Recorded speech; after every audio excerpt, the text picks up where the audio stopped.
Saudações terráqueos, vida longa e próspera. Seja bem-vindo a mais esse vídeo do nosso canal.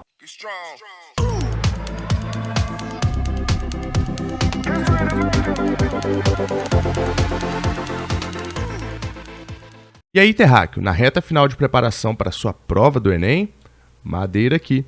E hoje eu trouxe 3 questões fáceis para você fazer sobre ondulatória. Garantir os seus pontinhos e, quem sabe, a sua aprovação.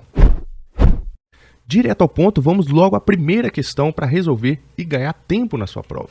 A primeira diz assim: o eletrocardiograma é um exame cardíaco que mede a intensidade dos sinais elétricos advindos do coração. A imagem apresenta o resultado típico obtido em um paciente saudável e a intensidade do sinal VEC em função do tempo. De acordo com o eletrocardiograma apresentado, qual foi o número de batimentos cardíacos por minuto desse paciente durante o exame? Diversas maneiras de resolver essa questão. Vamos direto ao ponto. Olha bem, se é o batimento desse coração, eu tenho que observar a partir de quando ele começa a se repetir. E ele já deixou marcado aqui para você. Olha que questão bacana. Você já pode simplesmente utilizar a marcação que ele fez na própria questão. Aqui, observa bem, eu tenho a partir de 1, 2, 3, 4, 5 quadradinhos a repetição desse batimento. Percebe que a figura fica exatamente igual após esses 5 quadradinhos. Também é te informado na figura que cada um desses quadradinhos mede aqui na horizontal 0,2. Como é tempo, esse 0,2 está em segundos, ou seja, 5 quadradinhos vezes 0,2 segundos vai dar o tempo total de uma batida completa desse coração. Se fosse 2 vezes 5, daria 10. Como é 0,2, isso aqui vai dar 1. Uma batida por segundo. Bom, a partir daqui, o que eu tenho que pensar? Ele me perguntou qual é o número de batimentos cardíacos. Opa, legal, é 1 batimento por segundo. Só que ele fez uma pergunta mais específica, ele perguntou por minuto. Se eu faço uma batida em 1 segundo, em 1 minuto, que são 60 segundos, obviamente, eu sei que você já visualizou, isso aí, fera, letra B, 60 batidas por minuto. Esse é o valor que eu estou procurando. E aí, direto ao ponto? E aí, terráqueo, foi boa essa questão? Deu para entender direito? Vamos a mais uma, então? Bora lá!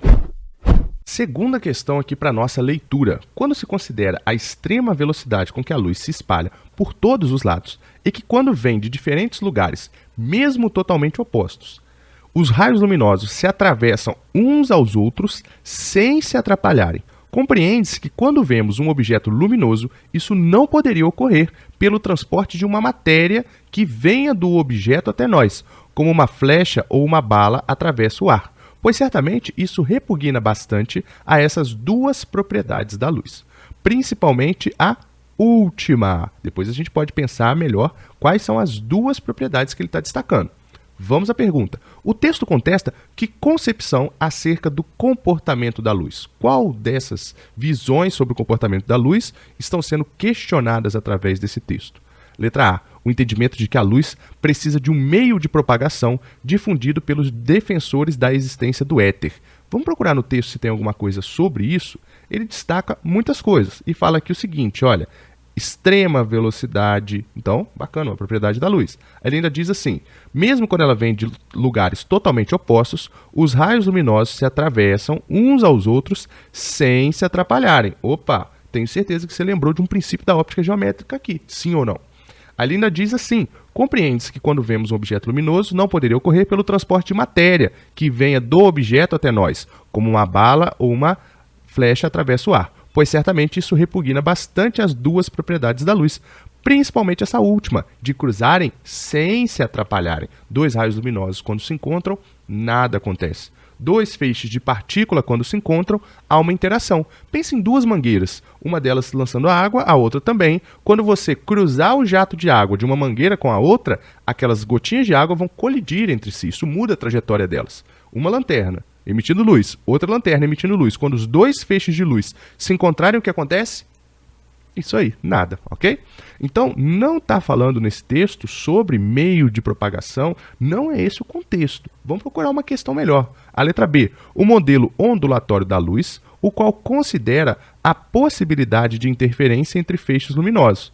Também não está dizendo sobre interferência entre feixes luminosos aqui. Vamos deixar essa para depois. A C, o modelo corpuscular defendido por Newton, que descreve a luz como um feixe de partículas. Essa é a opção correta. Lembra que aqui está falando assim, ó, não parece ser como objetos que vêm até nós. Então, olha lá, uma matéria que venha do objeto até nós. Não é uma flecha ou uma bala que atravessa o ar, ou seja, não são corpúsculos.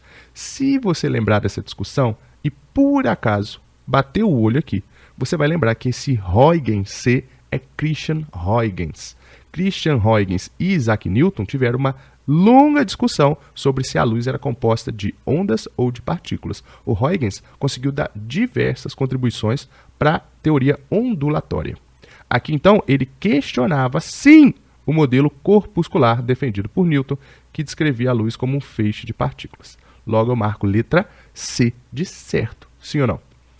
As outras opções a gente pode ler, mas não são tão importantes. Olha a letra D. A crença na velocidade infinita da luz, defendida pela maioria dos filósofos gregos. Realmente, os gregos acreditavam que a luz tinha uma velocidade infinita, mas não é a discussão sendo feita no texto, porque ele ainda se refere lá assim, ó, principalmente à segunda propriedade, que envolve raios de luz se cruzarem e nada acontecer. Letra E. A ideia defendida pelos gregos de que a luz era produzida pelos olhos. Essa pode te deixar em dúvida. Por quê? Quando você lembra dessa discussão, ele ainda diz assim, ó, não parece que vem uma matéria que vem do objeto até nós, como uma flecha ou uma bala atravessa o ar. E realmente, na discussão sobre como os gregos interpretavam a luz, você aprende que eles imaginavam que eram feixes de partículas que saíam dos olhos, batiam no objeto e voltavam ali até os seus olhos. Essa é a interpretação dos gregos sobre a luz. Porém, se você analisar melhor o contexto da questão, vai perceber que ele não está falando isso. Ele está dizendo que do objeto saem esses feixes luminosos e vêm até os seus olhos. E não como a hipótese grega acreditava. Boa essa questão? Vamos para mais uma então? Vamos direto para a leitura que diz assim. O sonorizador é um dispositivo físico implantado sobre a superfície de uma rodovia de modo que provoque uma trepidação e um ruído quando da passagem de um veículo sobre ele, alertando para uma situação atípica à frente, como obras, pedágios ou travessia de pedestres. Ao passar sobre os sonorizadores, a suspensão do veículo sofre vibrações que produzem ondas sonoras, resultando em um barulho peculiar. Considere um veículo que passa com uma velocidade constante igual a 108 km por hora sobre um sonorizador cujas faixas são separadas por uma distância de 8 centímetros. Aí ele vem na pergunta dizendo assim, a frequência de vibração do automóvel percebida pelo condutor durante a passagem nesse sonorizador é mais próxima de... Vamos ver o que é um sonorizador aqui? Vou olhar pela lateral e cada vez que eu colocar um quadradinho desse, cada vez que o pneu do carro passar aqui, ele vai sofrer um kickzinho, um impacto com esse sonorizador. E aí ele vai alternar entre impacto, não impacto. Aqui é uma região sem impacto. Depois, impacto novamente, não impacto, impacto, não impacto. Isso provoca uma vibração na suspensão do carro e, consequentemente, o som que ele disse. Nesse contexto, ele quer saber assim, ó, a frequência de vibração do automóvel é mais próxima de... Bom, a vibração tem a ver com o impacto que ele recebeu. A cada ciclo completo, cada vez que ele recebe um novo impacto, ele realizou um ciclo completo.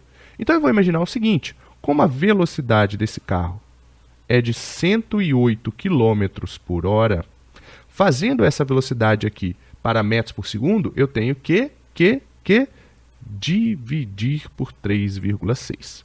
Acontece que essa divisão aqui, ela é assim, ó, 36, 72 e 108 são números mágicos. Se você dividir qualquer um deles por 3,6, você vai encontrar uma sequência muito utilizada em exercícios. 36 por 3,6, 10, 72, 20 e 108, 30. Tudo isso aqui, ó, metros por segundo. Então, todos esses 10, 20 e 30 estão já em metros por segundo. O 36, 72 e 108 estão em quilômetros por hora. Como eu passei de quilômetros por hora para metros por segundo, dividi por 3,6. Esse 3,6 você já aprendeu várias vezes, ok?